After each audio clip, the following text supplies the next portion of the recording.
اور لوگ آج حالات سے پریشان ہیں، اور اللہ نے دنیا کے کسی سبب میں یہ طاقت نہیں رکھی کہ وہ حالات کو بناوے، مال ہو، ملک ہو، عہدہ ہو، زمین ہو، ہتھیار ہو، کوئی سبب دنیا کا ایسا نہیں ہے جو حالات بناوے۔ اللہ نے حالات کو اپنے قبضے میں رکھا ہے، اسباب بندوں کو دیے ہیں کہ دوا بیچنے والوں کو دی، دوا جاننے والوں کو دی، اور شفا اپنے ہاتھ میں رکھی ہے کہ شفا اللہ دے گا۔ کوئی مریض توحفہ ہوا یشفی، کہ میرا خدا وہ ہے کہ جب میں بیمار ہو جاؤں وہ مجھے شفا وہ دے۔ دوائیں ہمارے قبضے میں ہیں، علاج کے اسباب ہمارے قبضے میں ہیں، ساری مشینیں ہمارے قبضے میں ہیں، اور شفا کون دے گا؟ یہ شفا اللہ دے گا۔ کہ حالات کو اللہ نے اپنے قبضے میں رکھا ہے اور اسباب کو بندوں کو دیا ہے، اس لیے اسباب سے وہ ہوگا جو اللہ چاہے گا، وہ نہیں ہوگا جو بندہ چاہے گا۔ دنیا کی تمام چیزوں کو اللہ نے مسخر کیا ہے، پابند کر دیا ہے۔ سورج کو پابند کیا، چاند کو پابند کیا، ہوا کو پابند کیا، سب پابند ہے۔ جانور پابند ہو جاتا ہے آپ کا، آپ سواری پر سوار ہوتے ہیں تو دعا پڑھتے ہیں سبحان الذی سخر لنا ھذا وما كنا له مقرنین،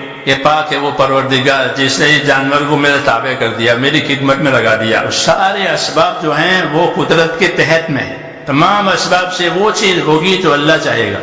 اس لیے ہمارے حالات ہمارے اسباب سے بننے والے نہیں ہیں، یہ طے ہے کہ اللہ نے حالات کو اپنے قبضے میں رکھا ہے، اور حالات کی موافقت ان لوگوں کے لیے ہوگی کہ جن کی زندگیوں میں اللہ کی اطاعت اور تابعداری آ گئی۔ علماء نے لکھا ہے کہ دوا بھی جو اثر کرتی ہے وہ حکم سے کرتی ہے۔ فرشتہ ہوتا ہے وہ دوا کو درد کی جگہ پر پہنچاتا ہے تو درد دور ہو جاتا ہے، اور منظور نہیں ہوتا تو کہ منظور نہیں ہوتا تو وہ فرشتہ دوا کو درد کی جگہ پر پہنچنے ہی نہیں دیتا، تو دوا اثر نہیں کرتے، کیوں کہ اس کو روکا گیا ہے۔ مال میں یہ طاقت نہیں رکھی کہ مال حاجت پوری کرے اور مال راحت دے، بلکہ اللہ چاہے گا تو ہوگا، نہیں تو نہیں ہوگا۔ کہ مال مصیبت ہو گیا، کہ مال کو ظالموں نے دیکھ لیا اور ظالم اس کے پیچھے ہو گئے پورا ہے دنیا میں۔ یہ اللہ بتاتے ہیں کہ جتنے غلط یقین جمیں گے اسباب کے اعتبار سے، اللہ کی قدرت اس کی کاٹ کرے گی۔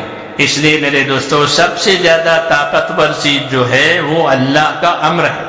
الا لہ الخلق والامر، مخلوق بھی اللہ کی اور امر اور حکم بھی اللہ کا۔ مخلوق میں وہ بات چلے گی جس کا اللہ امر کریں گے۔ اس لیے ہمارا رخ ہمارے دین نے اور ہمارے نبیوں نے اللہ کی طرف کیا ہے کہ تم سیدھا اللہ سے اپنا تعلق جماؤ اور لا الہ الا اللہ کہو کہ کام بنانے والی ذات ایک اللہ کی ہے۔ حالات بھی وہ پیدا کرے گا، اسباب بھی وہ پیدا کرے گا، نتیجہ بھی وہ پیدا کرے گا۔ ہمارے لیے اسباب اس لیے نہیں پیدا کیے کہ ہم اسباب سے محبت کر کے اسباب کے اوپر زندگی اڑ ڈالیں، بلکہ ہمیں اسباب اس لیے دیے ہیں ان اسباب میں اللہ تعالیٰ کا جو حکم ہے وہ ہم پورا کریں۔ ہمارا تاجر تجارت میں مال کے لیے نہیں لگے گا، ہمارا تاجر تجارت میں تجارت کا حکم پورا کرنے کے لیے لگے گا۔ اس لیے حضور صلی اللہ علیہ وسلم نے تجارت کے فضائل بیان کیے، تجارت کے مسائل بیان کیے، مزدوری کے فضائل بیان کیے، مزدوری کے مسائل بیان کیے کہ اگر اس میں اللہ کے حکموں کی رعایت کے ساتھ یہ داخل ہوا تو اس کی زمینداری، اس کی مالداری، اس کی عہدیداری سب عبادت بن جائے گی۔ اس لیے میرے دوستو، اللہ تعالیٰ نے ہم کو اسباب بطور امتحان کے دیے ہیں، اس میں رکھ کر کے اللہ تعالیٰ یہ دیکھیں گے کہ آپ کیسے چلتے ہیں۔